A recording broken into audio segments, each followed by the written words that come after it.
जी दोबारा अस्सलाम वालेकुम। और लेक्चर नंबर 1 नहीं है जी, पार्ट 2 पे डिस्कशन करना स्टार्ट करते हैं जी। भाई जितना थोड़ा बहुत डिस्कस किया उधर तक तो मसला नहीं है ना।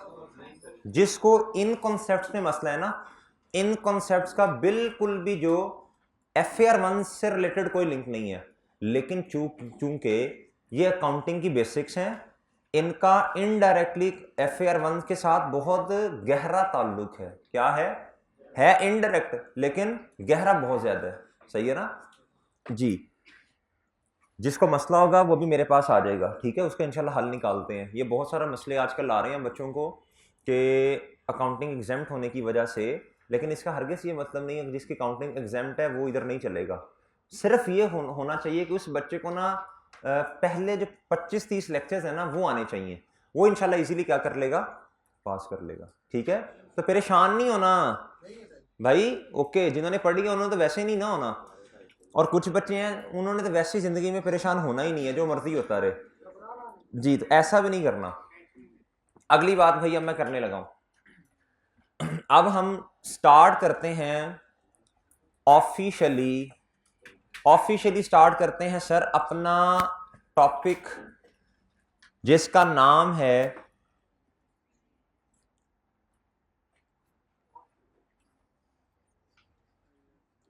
IAS 16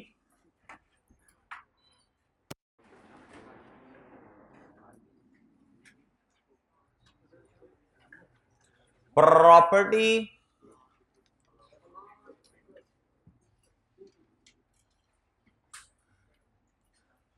plan and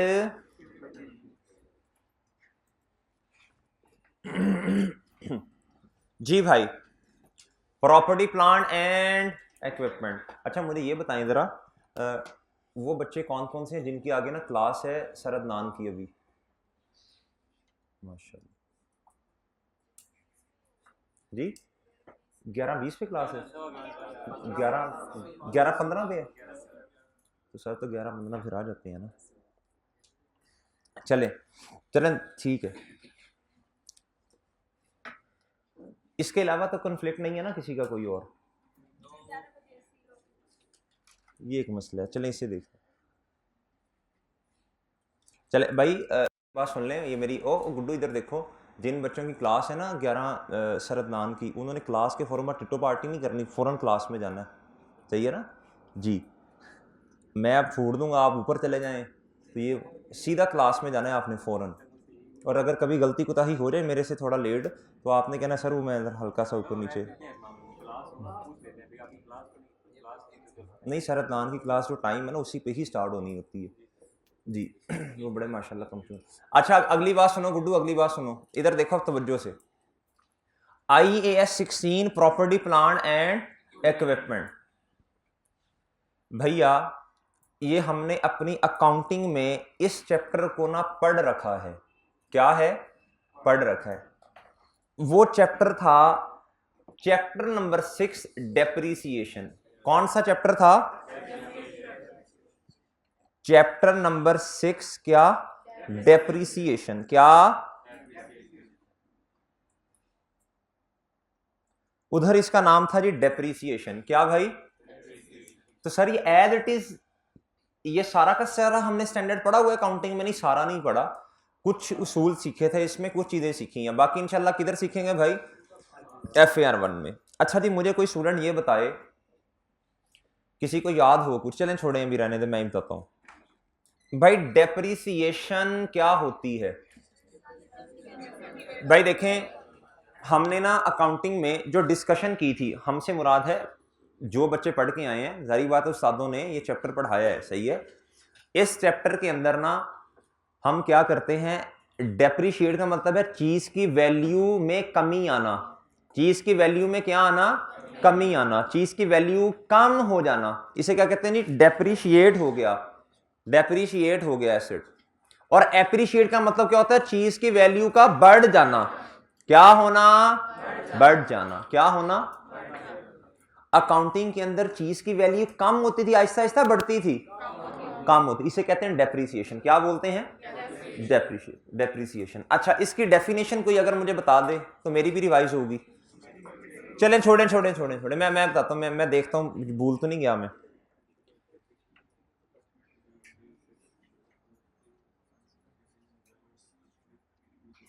ji please मुझे मौका दें। डेप्रिसिएशन कहते हैं जी systematic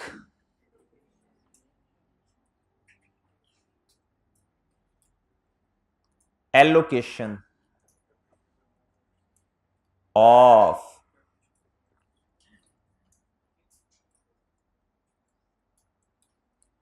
depreciable amount into the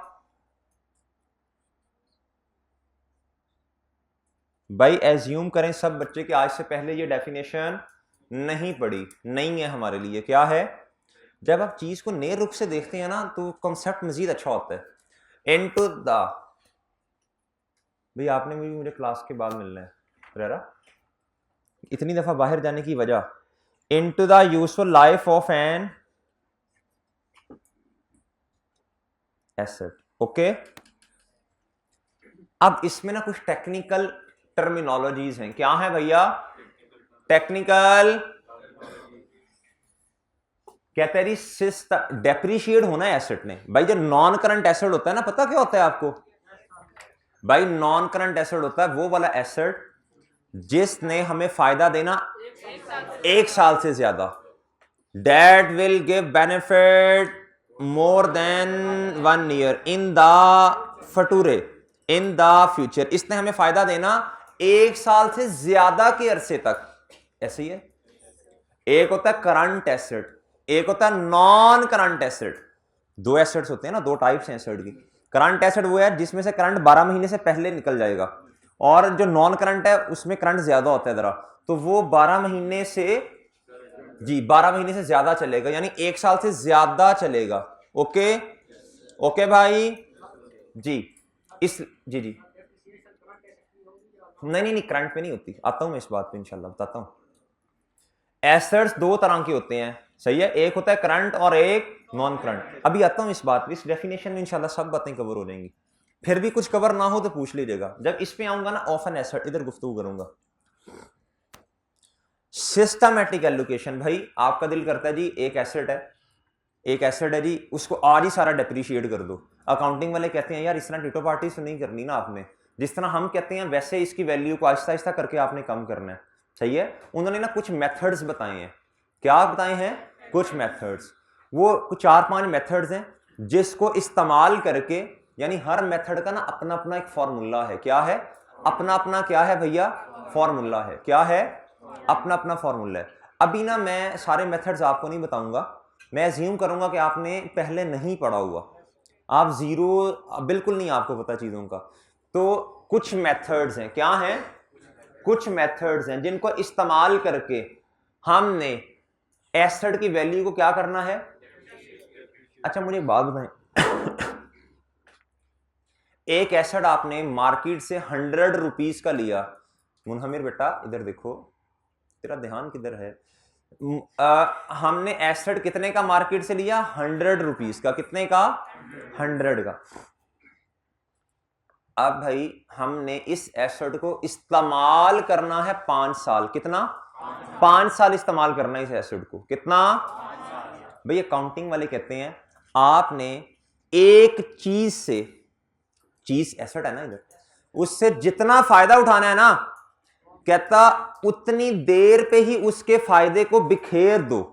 आपने टोटल इस एसेट से फायदा कितना उठाना है? 5 साल। कहता जी आपने इससे फायदा 1 साल में नहीं उठाना, मोर देन 1 अकाउंटिंग पीरियड, यानी सेवरल पीरियड्स में आपने इसका फायदा लेना है। कहता इसलिए आज ये जो नॉन करंट एसेट है इसे आप डायरेक्टली एक्सपेंसेस के अंदर नहीं फेंक सकते। सही है भैया। एक होता है रेवेन्यू एक्सपेंस, एक होता है कैपिटल एक्सपेंस। दो तरह के एक्सपेंसेस होते हैं। कितनी तरह के एक्सपेंस होते हैं? अभी जुबानी बता रहा हूं, फिर लिख के बताऊंगा। 2 तरह के एक्सपेंस होते हैं। आपने बिजली का बिल पे कर दिया, ये कौन सा एक्सपेंस है भाई? Revenue expense. वो एक्सपेंस होता है जिसका फायदा एक अकाउंटिंग पीरियड तक महदूद हो। जिसका फायदा, आपने बिजली का बिल दे दिया, लोगों को सैलरीज दे दी, क्या दे दी भैया, सैलरीज दे दी। इसका फायदा मिसाल के तौर पे आपने 1 महीने की सैलरी दी, इसका फायदा 6 साल तक कौन है भाई। आप अगले महीने की सैलरी नहीं देते, लोग कहते हैं ओके बाय टाटा, चले जाएंगे भाई अगर आप सैलरी नहीं देंगे। आप बिजली का बिल नहीं देंगे तो भाई मसला हो जाएगा। फिर अगली बात भाई, अगली बात डर लगता है। अगर मेरे भाई आप बिल्डिंग का रेंट नहीं देंगे, सही है, वो वीडियो काटते हैं और फेंक देते हैं और उस साल बेचारे को पता भी नहीं होता। अच्छा जी, अब भैया बिजली का बिल नहीं दिया तो मीटर कटेगा ना। अगली बात, अब भाई आपने बिल्डिंग का रेंट नहीं दिया तो भाई जो ऑनर है बिल्डिंग का वो आएगा और कहेगा भाई आप ना इधर से खिसकें, सही है, नया ऑनर ले, हम नया जो है वो टेनेंट ले आते हैं किराएदार। तो इसका फायदा किसी एक खास स्पेसिफिक पीरियड तक महदूद है। इस तरह के एक्सपेंसेस को क्या बोलते हैं भैया, रेवेन्यू एक्सपेंस। लेकिन जो नॉन करंट एसेट है इसका फायदा एक अकाउंटिंग पीरियड तक महदूद नहीं है मेरे भाई। इस इधर लिखते हैं, हाथ पे नहीं लिखते, हाथ पे छोड़ दे पुरानी काम। अच्छा, जो नॉन करंट एसेट है इसका फायदा किसी एक अकाउंटिंग पीरियड तक महदूद। भाई आपने एक चीज को 5 साल इस्तेमाल करना है तो भाई इसके एक्सपेंस को भी कितने सालों तक फैला दो, सही है, 5 सालों तक इसके एक्सपेंस को क्या कर दो। भाई अक्लमंदी क्या है, आपने 100 रुपए की चीज ली, इससे फायदा उठाना 5 साल, क्या आज सारा का सारा एक्सपेंस रिकॉर्ड कर लूं। लॉजिकली सोचो तरह क्या बनता है भाई, 5 साल फायदा उठाना, आप इसके एक्सपेंस को कितने सालों पे बिखेर दो, 5। एग्री करते हैं आप लोग, सही है ना। एक लफ्ज मेरे जहन में आता है अभी, उसके साथ लिंक करके हम पढ़ाते हैं मैचिंग कॉन्सेप्ट। चलें छोड़ें, अभी खैर आपको नहीं पता होगा। एक उसूल है, वो उसूल ये कहता है आपकी जितनी इनकम है ना, आपने एक्सपेंस भी उस उधर तक का रिकॉर्ड करना है, सही है ना। ये कॉन्सेप्ट अभी मैंने नाम लिए, वजाहत नहीं कर रहा इतनी, बस एक अकाउंटिंग में एक उसूल है, एक जितना हमें फायदा मिला एक्सपेंस भी उधर तक ही हमने क्या करना है, रिकॉर्ड करना है। ओके है भाई। अच्छा अब सुने जरा बात भाई, जब हम एसेट की वैल्यू को कम करेंगे तो हमें एसेट जितने का मिला वो है 100 रुपीज। कितना, 100 को बेस बना के कोई फॉर्मूला 100 पे लगाना पड़ेगा ताकि आहिस्ता आहिस्ता करके इसकी वैल्यू को क्या करते जाएं, हम कम करते जाएं। चले एक बात का जवाब तो दें, एक एसेट है वो 100 रुपए का हमने खरीदा, उसकी लाइफ है 5 साल, हमने इस एसेट को कितना इस्तेमाल करना, 5 साल। भाई 5 साल जब पूरे हो जाएंगे ये वाला एसेट मार्केट में बिक जाएगा 10 रुपए का। कितने का, अगर आपको 10 रुपए पसंद नहीं है, मिलियन अपने पास से लगा लें, ठीक है। अच्छा 10 रुपए का ये वाला एसेट मार्केट में 5 साल के बाद बिकेगा, सही है। तो मेरे भाई 10 रुपए तो आपने रिकवर कर लिए इस एसेट से, या कर लेंगे ज्यादा रेलेवेंट है। आप 10 रुपए इस एसेट से क्या कर लेंगे भैया, इस ये भाई ने अभी FAR 1 पास की और देखें कितने रजिस्टर हैं इनके। भाई कोई रजिस्टर मिसिंग तो नहीं है आपके सामने, 1 2 एक आधा और भी ले आना। इतने रजिस्टर आपने भरे हैं माशाल्लाह, ये इस तरह आपको भी करना पड़ेगा। अच्छा जी जी, एक नहीं बनेगा, ज्यादा बनेंगे इंशाल्लाह। भाई आपने 100 रुपए का एसेट खरीदा, ये एसेट की क्या है, कॉस्ट है, क्या है, 10 रुपए 5 साल के बाद आपको मिल जाने हैं। मुझे अक्लमंदी का, अभी छोड़ें ये क्या लिखा हुआ है, अक्लमंदी का मुजाहिरा करते हुए बताएं टोटल एक्सपेंस जो बनेगा 5 सालों पे वो 100 रुपया बनना चाहिए या नेट अमाउंट बननी चाहिए, नेट अमाउंट बननी चाहिए। 100 रुपए का एसेट खरीदा आपने, ठीक है, और 10 रुपए आपको 5 साल के बाद मिल जाने हैं, सही है। कितने बचे नेट, 90। कितने बचे, 90। क्या आपको इस 90 की बेस पे डेप्रीसिएशन एक्सपेंस को कैलकुलेट करना चाहिए या 100 की बेस पे। भाई देखें 10 रुपए जो आपको कल को रिकवर हो जाने हैं उसको तो ना फैलाओ, उसको तो एक्सपेंसेस में शामिल। एग्री करते हैं आप लोग, एग्री।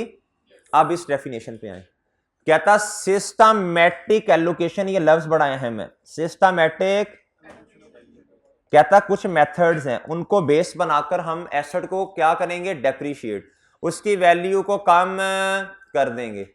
ओके फरेरा, इधर से उठ मेरा भाई और इधर आ दूसरे वाले बेंच पे, वो खाली खाली सा लग रहा है ना, खाली खाली सा समा है। अच्छा जी आगे, आप भाई आगे आए। कहता जी आपने फॉर्मूला तो लगाना है, कहता आपने बेस कॉस्ट को बनाना है या डेप्रीशिएबल अमाउंट को बनाना है। हमें नहीं पता भाई डेप्रीशिएबल अमाउंट क्या होती है, इसीलिए आज मैं हाजिर हुआ हूं इधर ये बताने के लिए। सर एक होती है कॉस्ट, वो है जी 100 रुपीज, सही है। एक है वो वाली अमाउंट जिसने एक्सपेंसेस को, उस बेस पे हमें एक्सपेंसेस को रिकॉर्ड करना पड़ेगा, एक है कॉस्ट, वो कितनी है भैया 100। एक है डेप्रीशिएबल अमाउंट, डेप्रीशिएबल अमाउंट का मतलब है वो वाली अमाउंट जिसको बेस बनाकर आहिस्ता 5 साल है ना, 5 दफा आहिस्ता कहना है, आहिस्ता आहिस्ता आहिस्ता आहिस्ता आहिस्ता करके एक्सपेंसेस का पार्ट बनाना पड़ेगा।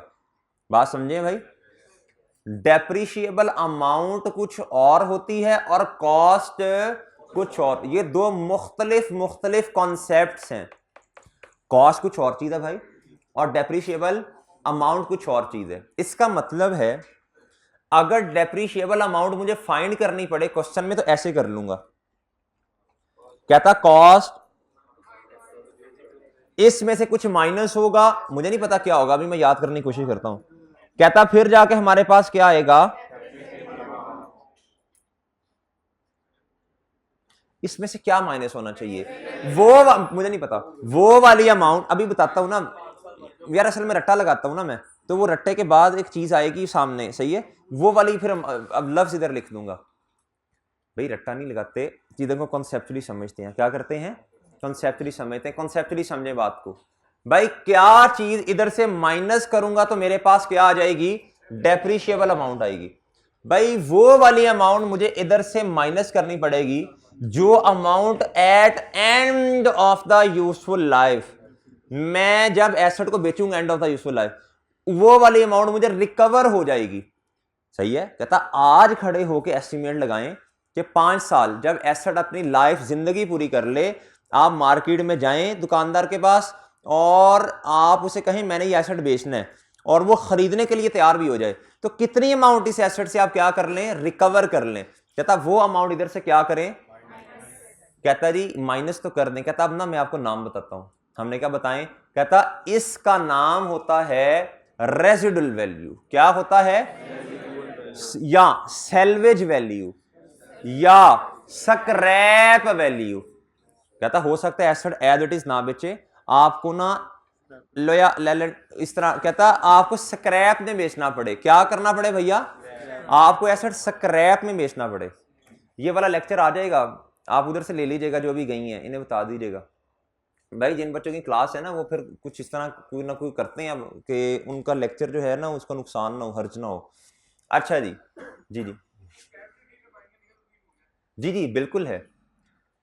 स्क्रैप वैल्यू इस तरह फाइंड की जाती है, सेम एज और सेम नेचर के एसेट आज मार्केट में अगर बेचने जाऊंगा, देखे ना मेरे पास ये 2 लैपटॉप्स हैं, सही है, एक मेरा नया लैपटॉप है, एक मेरा पुराना लैपटॉप है। पुराना लैपटॉप जो मेरा है वो मैंने मार्केट में बेचना है, मैंने क्या करना है, वो मार्केट में बेचना है। भाई जो मैं मार्केट में बेचूंगा, अब जारी बात है सेम नेचर का एसेट वो मेरा बिक गया 10 रुपए या 15 रुपए का, सही है, ये पुराने वाला है। अब मैंने नए वाले एसेट है उसकी रेजिडुअल वैल्यू फाइंड करनी है, तो मुझे देखना पड़ेगा इसी तरह का एसेट, इसी एज का, इसी क्या कहते हैं कैटेगरी का, और सेम उसके फंक्शंस होने चाहिए, सही है। अगर ये एसेट 10-15 रुपए का बिक रहा है तो ये वाला जो एसेट मेरे पास आज है, इसको 3-4 साल के बाद जब बेचूंगा तो इससे कितने पैसे रिकवर करूंगा, ठीक है। ये बिल्कुल एक एस्टीमेट होता है, ये कंफर्म नहीं होता। फ्यूचर में जो भी चीज जाएगी ना वो एक एस्टीमेट ही होगा, वो क्या होगा भैया। लेकिन ऐसे आपने नहीं करना कि आपने सिविक बेचनी है और आप मेहरान के साथ उसका कंपैरिजन करें। सेम नेचर और सेम फंक्शंस फीचर्स भी होने चाहिए उस एसेट के, सही है, उसके साथ कंपैरिजन करते हैं। हम खुद क्वेश्चन में बताया होगा भाई, टेक्निकली तो प्रोफेशनली एक एक्सपीरियंस बंदा होता है जो इंजीनियर होता है, जो क्या होता है, जो मार्केट की हाव नाउ रखता है, उसे चीज़ों का पता होता है, वो बताता है। लेकिन क्वेश्चन के अंदर तो उस इंजीनियर को नहीं ना लेके आना पड़ा, तो वो तो क्वेश्चन के अंदर अमाउंट गिवन होगी। अच्छा अब इधर देखें, इसमें से क्या माइनस करूं भाई, residual value minus, okay. Residual value के दो और नाम भी हैं, लिख लें। नहीं नहीं, टेक्निकली स्क्रैप वैल्यू या ओके, नहीं वो कुछ और होती है।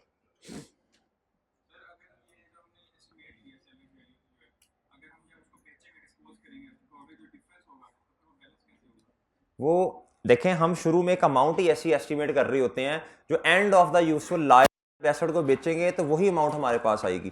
क्वेश्चन के अंदर ये हमें डिफरेंस नहीं आ रहा होगा।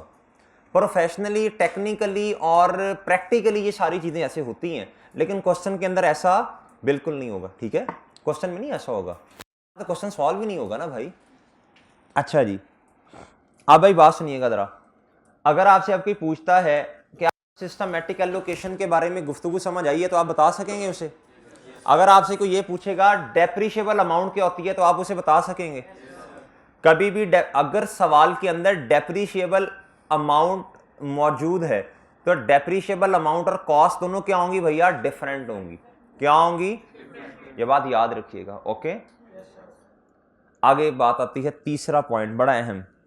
तीसरा पॉइंट बड़ा अहम, कहता है useful life of an asset. क्या भाई? अब सुनिए बात गौर से। एक एसेट है, फॉर एग्जांपल ये एसी है। क्या है? ये ग्री वालों के एसी है। किसका है? ग्री वालों के। हम ना ग्री वालों से एसी लेने गए, हमने एसी ले लिया और भाई उन्होंने हमें कहा भाई इस एसी को आप 5 साल इस्तेमाल कर सकते हैं। कितने? इस एसी को कितने साल इस्तेमाल कर सकते हैं? 5 साल। कितने साल? 5 साल। कितने साल इस एसी को इस्तेमाल कर सकते हैं? 5 ईयर्स। ये कौन बता रहा है? ये जिस कंपनी ने इस एसी को बनाया उधर के बंदे हमें बता रहे हैं, यानी हमें मैन्युफैक्चरर बता रहा है। जी मुआज भाई, कौन बता रहा है हमें? ये मैन्युफैक्चरर बता रहा है कि इस एसी को कितना इस्तेमाल किया जा सकता है। वो कितने साल है भैया? लेकिन जैसे ही एसी हमारे पास आया तो भाई देखे ना, इस एसी का ऑनर कौन है? फॉर एग्जांपल आपने एसी परचेज किया, अब ऑनरशिप आपकी है, अब आपकी मर्जी है आपने इस एसी को कितना इस्तेमाल करना है, कि मैन्युफैक्चरर की मर्जी है? भाई जिसका एसी है उसकी मर्जी। भाई बहुत सारे बिजनेस ऐसे हैं वो कहते हैं कि यार देखें, जैसे जैसे चीज पुरानी होती जाती है इसके रिपेयर मेंटेनेंस के खर्चे क्या होते हैं? बढ़ते जाते हैं। सही है, ये वो पुराना एसी इतना एफिशिएंट नहीं है as compare to the new AC. और ऐसे कुछ लोग आपने देखा होगा, वो जब गाड़ी खरीदते हैं ना तो 2-3 साल के बाद क्या करवा लेते हैं? रिप्लेस कर लेते हैं, चेंज कर लेते हैं। सही है, उसकी रीजन है वो कहते हैं कि यार देखो, इस पे आप जो खर्चे होना शुरू होने हैं ना इस पुरानी गाड़ी पे, वो तो उसने तहस नहस कर देना है। उसने इंजन भी अब खराब करना है, रिपेयर मेंटेनेंस के खर्चे भी ज्यादा आने हैं, पेट्रोल डीजल के खर्चे भी ज्यादा होना शुरू हो जाने हैं। इसलिए हम जो है, जितना मैन्युफैक्चरर बताता है हम हो सकता है उतना ही चीज को इस्तेमाल कर लें, या फिर मेरे भाई उससे कम कर लें। ठीक है, ज्यादा भी कर सकते हैं, बताता हूं अभी। सही है भैया? तो ये जो यूजफुल लाइफ का लफ्ज लिखा हुआ है ये क्या बता रहा है? कि एसी को जितना हमने इस्तेमाल करना ये उसकी इंडिकेशन कर रहा, या जो मैन्युफैक्चरर जो बताएगा उसकी इंडिकेशन कर रहा है? हमने जितना इस्तेमाल करना। हमने भाई, एक होता है इकोनॉमिक लाइफ, एक होता है, इन दोनों में डिफरेंस होता है। क्या होता है भैया?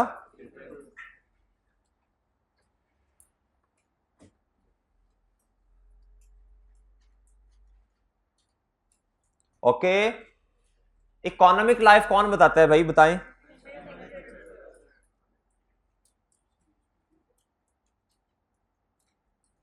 यूजफुल लाइफ का मतलब क्या होता है भाई? जितना एसेट को बिजनेस ने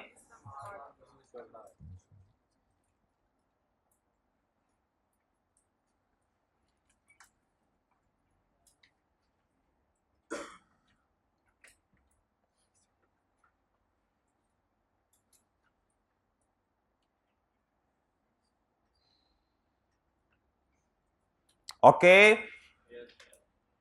बात पूरी होने में फिर अगली बात भाई, अगली बात भाई, इकोनॉमिक लाइफ कितनी है जल्दी बता दें। हमने कहा कि भाई हम तो एसी को कितना इस्तेमाल करेंगे, 3 साल। कितना इस्तेमाल करेंगे भाई, उसकी रीजन है ना, जैसे जैसे एसी पुराना होता जाएगा इसके रिपेयर मेंटेनेंस के खर्चे बढ़ते जाएंगे। ये एसी उतनी ठंडी ठंडी हवाएं नहीं दे रहा होगा, पुराना एसी उतनी ठंडी हवा नहीं देगा as compare to the new वाला एसी। ओके, सही है ना। अच्छा अगली बात सुने सुने सुने सुने सुने भाई, एक है अकाउंटिंग के उसूल, एक है हमारे अपनी जिंदगी के उसूल। हमने जो अकाउंटिंग करनी है अपने जिंदगी के उसूलों को सामने रख के करनी है या अकाउंटिंग के उसूलों को सामने रख के? सही है।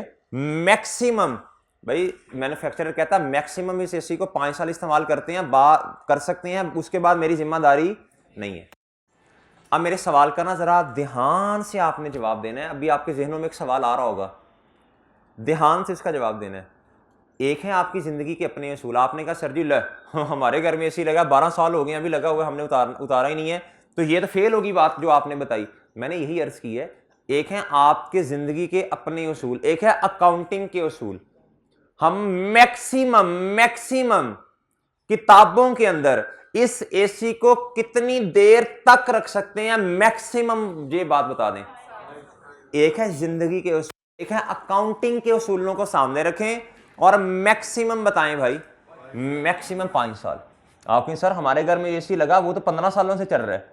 भाईजान वो आपकी अपनी जिंदगी के उसूल हैं कि आपकी मर्जी। देखें ना, एक एसी है वो आपने खरीदा, वो 15 सालों से आपके पास है। इसने कहा था बनाने वाले ने 5 साल के बाद इस एसी को आप इस्तेमाल, गुड्डू 5 साल के बाद इस एसी को इस्तेमाल नहीं कर सकते। आपने तो किया, क्या वो मैन्युफैक्चरर आके चपेटे मारेगा आपको? भाई ना, नहीं ना भाई, वो आपकी क्या कहते हैं चीज़ है, आप जितना मर्जी इस्तेमाल करें, 5 साल के बाद बेच दें या कहीं और किसी और जगह शिफ्ट कर दें, जो मर्जी करें उसके साथ सलूक, चाहे उसके पुर्जे पुर्जे कर दें, काट दें, तोड़ दें, फेंक दें, जला दें, आग लगा दें, सही है, ये आपकी मर्जी है। लेकिन मेरे भाई अकाउंटिंग वाले एक बात करते हैं, वो कहते हैं कि भाई देखें किताबों के अंदर ना ये वाला जो एसी है ये 5 साल से ज्यादा के अरसे तक नहीं रखा जा सकता। ये बात समझ आई भाई? आप बेशक रखी रखें, अकाउंटिंग वाले उड़ के नहीं आ जाएंगे आपके पास। IFRS वो जो इंटरनेशनल फाइनेंशियल रिपोर्टिंग स्टैंडर्ड्स हैं, उधर से 4-5 बंदे निकलेंगे, जैसे ही 5 साल पूरे होंगे निकलेंगे और आपको पकड़ लेंगे कि भाई आपने तो ऐसी 6 साल इस्तेमाल कर ली है। ऐसे कोई नहीं कहेगा। लेकिन ये बात हो रही है किताबों के अंदर, जो खाते नहीं बनते, जो अकाउंट्स नहीं बनते, जो हिसाब किताब होता है, इस एसी को मैक्सिमम कितनी देर किताबों में रखा जाएगा? इसका मतलब है इसका हिसाब किताब कितनी देर तक किताबों में आ रहा होगा। उसके बाद भाई, उसके बाद फिर हम ये करते हैं ना कि हम अंग्रेजी में एक लाइन लिख देते हैं कि ये एसी जो है अपनी जिंदगी पूरी कर चुका है। सही है। वो बंदा जिस तरह इंसान की जिंदगी है ना भाई, जिंदगी पूरी करने के बाद मौत है ना। सही है। अब फॉर एग्जांपल एक बंदा है जी, हम कहते हैं जी एवरेज जो लाइफ है ना इंसान की, मैं एग्जांपल देता हूँ, वो 60 साल है। अब एक बंदा जो है वो 60 साल से ऊपर चल रहा है, आप उसे कहते हैं कि यार तू मरा भी क्यों नहीं है, अल्लाह ना करे, तो ऐसे नहीं कह सकते ना, वो तो एवरेज से ऊपर चला गया। तो भाई मैक्सिमम किताबों में कितनी देर आएगा ये? अकाउंटिंग की बुक्स में, अकाउंटिंग की बुक्स में, आपके घर में नहीं या मेरे घर में नहीं, अकाउंटिंग की बुक्स में। ये बात समझ आई भाई? एक उसूल याद रखिएगा। फिर मैं अब 1-2 सवाल पूछूंगा बेटा, ओ गुड्डू इधर देख, 1-2 सवाल पूछूंगा। क्या useful life, economic life, useful life economic life से ज्यादा हो सकती है? और यूजफुल लाइफ क्या मैक्सिमम 5 साल इसको रिकॉर्ड करना है आपने, क्या ये 5 साल से ज्यादा हो सकती है ये वाली? जीव लोग हैं यार, या तो आप पागल हैं या आप पागल हैं। क्या ये जो यूजफुल लाइफ है ये 5 साल से ज्यादा रिकॉर्ड किया जा सकता है? क्या ये 5 साल से बढ़ सकती है? तो यूजफुल लाइफ कभी भी इकोनॉमिक लाइफ से बढ़ेगी नहीं। हाँ, या तो इससे कम होगी या फिर इक्वल होगी, या फिर क्या आप, ये एक अलग सवाल है, क्या आप इकोनॉमिक लाइफ से ज्यादा एसी अपने घर में या बिजनेस में इस्तेमाल कर सकते हैं? और इस्तेमाल तो कर सकते हैं ना, इस्तेमाल तो कर सकते हैं, लेकिन अकाउंटिंग की किताबों में रिकॉर्ड नहीं। ये बात समझ आई? नहीं आई तो पूछ लो, मैं दोबारा। ओके ओके है ना? अच्छा जी भाई, आप मुझे बताएं इकोनॉमिक, ये 3 टर्मिनोलॉजीज आपको समझाई हैं, समझ आई हैं आपको? चौथी बात बहुत अहम, सर आप सारी अहम कही जा रहे हैं। जी जी जी जी।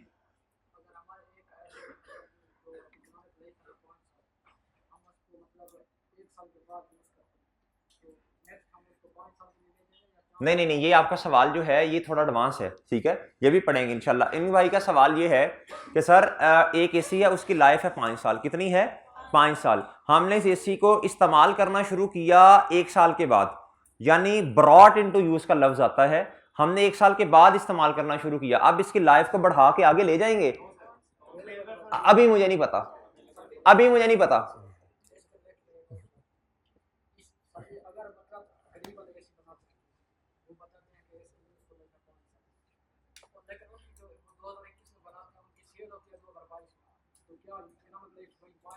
एडवांस लेवल का सवाल है, सब जवाब देके जाऊंगा इंशाल्लाह, लेकिन अभी स्टैंडर्ड पूरा होने दो ना, अभी तो आज शुरुआत है, अभी तो अवेलेबल फॉर यूज का कॉन्सेप्ट नहीं पड़ा, ब्रॉट इनटू यूज का कॉन्सेप्ट नहीं पड़ा।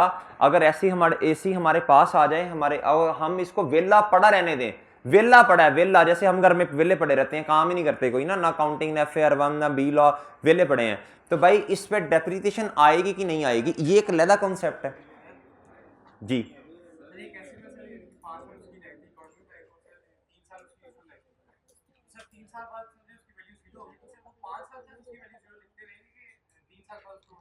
जब उसकी लाइफ पूरी हो गई उसके बाद वो 0 पे आएगा अगर नहीं बेचेंगे तो, ठीक है, हो गई ना बस, ठीक है, उसके बाद खत्म हो गया। अब वो किताबों के अंदर आ तो रहा होगा लेकिन 0 पे आएगा। भाई 5 साल के बाद क्या होगा, एडवांस लेवल के सवाल हैं, सब जवाब दूंगा, अभी थोड़ा होल्ड करें ना इन सारे सवालों को भाई, एडवांस लेवल के सवाल है, नहीं बता सकता, मैं तो बता दूंगा, बच्चों को समझ नहीं आएगा। जी आप पूछें। प्रॉपर्टी प्लान एंड इक्विपमेंट इसका नाम, इसमें कुछ और चीजें भी हैं, और चीजें भी हैं, बताऊंगा आहिस्ता आहिस्ता, सब आहिस्ता आहिस्ता इंशाल्लाह बताया जाएगा। आगे आ जाए भाई, आगे आ जाए, नहीं जाए नहीं, इधर रुको, अभी 11:20 है टाइम क्लास का। चौथी बात, चौथी बात भाई एसिड, चौथी बात क्या है? एसिड। एसिड 2 तरह के होते हैं। एसिड कितनी किस्म के होते हैं भैया? एसिड की 2 टाइप्स हैं, क्या हैं? 2 टाइप्स हैं भाई। अभी कुछ सवाल ऐसे होंगे जिनका जवाब आगे जाके आएगा, सही है ना, उसके ऊपर हमारा पता नहीं 2-2 लेक्चर शायद लग रहे हो, इन छोटी छोटी बातों पे एक एक पूरा लेक्चर शायद हमारा लग रहा हो, सही है, बता दूंगा, लेकिन वो परेशान हो जाएंगे ना कुछ बच्चे। अच्छा जी, अब भाई ये एसिड, 2 तरह के एसिड्स होते हैं, क्या होते हैं भाई?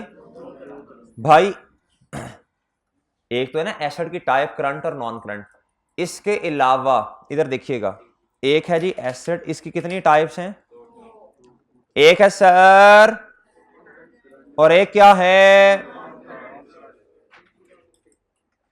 एक है नॉन करंट। इसने हमें फायदा देना 12 महीने तक का, इससे ज्यादा का नहीं, इसने हमें फायदा देना है आज से लेके 12 महीने तक का नहीं, 12 महीने से ज्यादा का। अच्छा, इसको ना बच्चे कंफ्यूज करते हैं नॉन करंट को, वो कहते हैं सर जी इसका मतलब है इसने हमें फायदा देना शुरू होना है 12 महीने के बाद जाके, ये ऐसे नहीं है, ये नॉन करंट एसिड है, एसी है, इसने अगर मेरे पास आ गया, सही है, तो इसने फायदा देना आज से ही मुझे शुरू कर देना है, सही है भाई, ये लहदा बात है, इससे फायदा लेना हमने स्टार्ट किया या नहीं किया, ये एक लहदा गुफ्तगू है, इस पे इंशाल्लाह गुफ्तगू बड़ी डिटेल करेंगे। तो भाई ये 2 लहदा कॉन्सेप्ट्स हैं कि एक एसी हमने खरीद लिया यानी नॉन करंट एसिड है। बच्चे कंफ्यूज होते हैं कि सर इसका मतलब है इसने हमें फायदा देना शुरू करना है 12 महीने के बाद जाके, ऐसे नहीं है, ये बिल्कुल गलत बात है, इसने हमें फायदा आज से लेके सेवरल ईयर्स तक देना। सेवरल ईयर्स का मतलब होता है एक साल से ज्यादा का अरसा, ठीक है भाई, ये बात समझ आई जी। नॉन करंट होता है, 12 महीने से एक दिन भी ऊपर हो जाए वो नॉन करंट में चला जाएगा। अब अगली बात सुने भाई, एक अगली बात सुने, अब भाई एक्सपेंस 2 तरह के होते हैं, कितनी तरह के होते हैं भैया?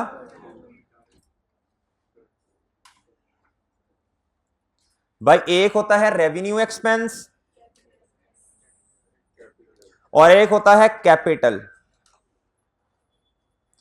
भाई रेवेन्यू एक्सपेंस मैंने थोड़ा सा जुबानी बताया था, जिससे हमें फायदा मिलना हो स्पेसिफिक किसी काउंटिंग पीरियड में, बेनिफिट मिलना है स्पेसिफिक किसी एक अकाउंटिंग पीरियड में। यह है भाई फायदा मिलना है स्पेसिफिक रिलेटेड टू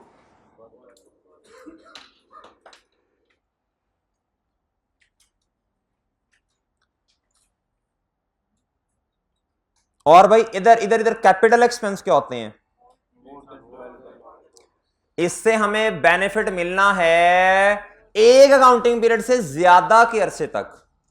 तो सेवरल ईयर्स लिख सकता हूं।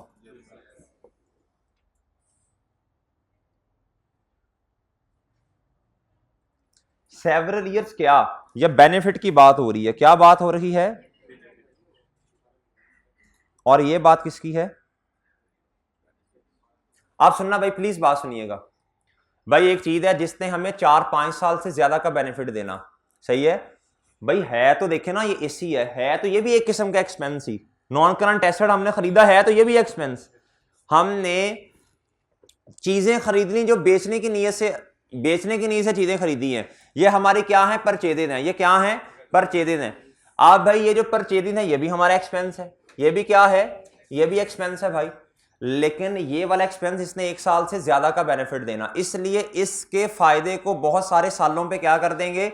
बिखेर देंगे। ऐसे एक्सपेंस को क्या कहते हैं? Capital expense. क्या कहते हैं? और इसको क्या बोलते हैं? इसकी एग्जांपल है रिपेयर मेंटेनेंस, रेंट हो गया। चीजें वो वाली खरीदी जो आगे एज इट इज बेच देनी है, सही है भैया। परचेजेस हो गई, गुड्स परचेज। उसके बाद भैया और क्या? इंश्योरेंस हमने पे कर दी। इधर क्या है? ये भी खर्चा, एसी ले लिया, गाड़ी ले ली, बिल्डिंग ले ली, जनरेटर ले लिया, सही है भाई। इनको कहते हैं कैपिटल एक्सपेंस। क्या बोलते हैं? समझ आई भाई दोनों में फर्क? कल इधर से ही इंशाल्लाह बात को क्या करूंगा, आगे बढ़ाऊंगा। और जो हमारा चैप्टर है वो ये वाला, वो इससे रेलेवेंट है, कैपिटल एक्सपेंसेस से रेलेवेंट है। क्या जी भाई? कैपिटल एक्सपेंस कभी भी डायरेक्टली किसी एक अकाउंटिंग पीरियड में एक्सपेंस का पार्ट नहीं बनते, आहिस्ता आहिस्ता आहिस्ता करके एक्सपेंसेस का पार्ट बनते हैं थ्रू डेप्रिसिएशन। ठीक है, चलें जी लेक्चर इधर खत्म करते हैं, कल मिलेंगे। अल्लाह हाफिज।